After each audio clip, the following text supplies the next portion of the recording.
You talk about Larry Page, the founder of Google. When he was at the University of Michigan, he was part of a student leadership training program whose philosophy preached a healthy disregard for the impossible. And he's tried to keep that in Google, which is interesting. You quote him as saying, the hardest thing is to come up with moonshots. We're not teaching people how to identify those difficult projects that we need to get, for Google to succeed, we need to go beyond, just getting better at what we do, but to take great leaps. So give us some advice for getting our minds, loosening. I guess you have to kind of loosen up, right? It's like an athletic event. Absolutely. No, it's just like training for an athletic event. You have to strengthen the muscles that you want to use. So you have to strengthen your imagination muscle, if you will, by using it, right? And allowing yourself to use it. And not trying to develop a very specific idea, right? Problem solving, trying to solve the refugee crisis, which is something I worked on a lot, something that Google has been very much committed to, right? You will absolutely have to activate your imagination for that purpose. But even just saying, our goal is no people forced to flee, right? That's going to narrow your focus to a certain extent. It's going to put some, guardrails on your use of imagination, right? So you have to think of imagination just for its total unstructured, unbridled power. One of the interesting ways to do that is to go back and sort of counter-program your memory, right? To what I would call rewriting history.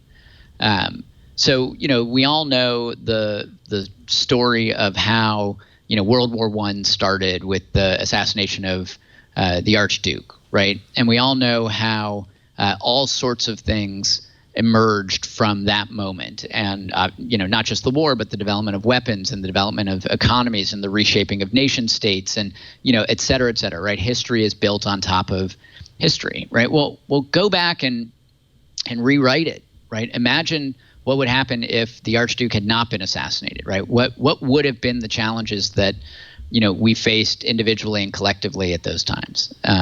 That's in a lot of ways what Lin Manuel Miranda, who I wrote about in the book, did with Hamilton, right?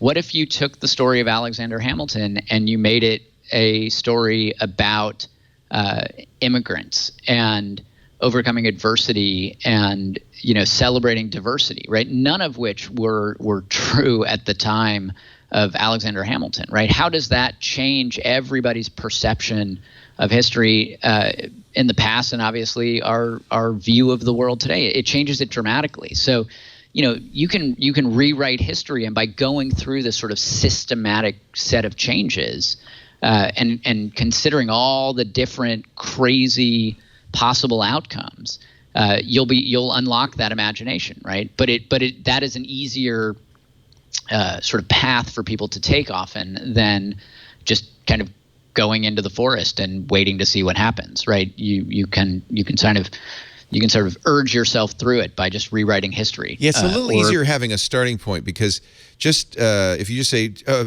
imagine anything,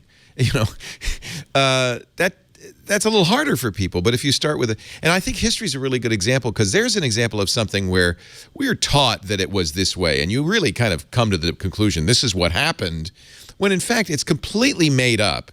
It's one interpretation of a hodgepodge of events that could be there could be a completely different interpretation.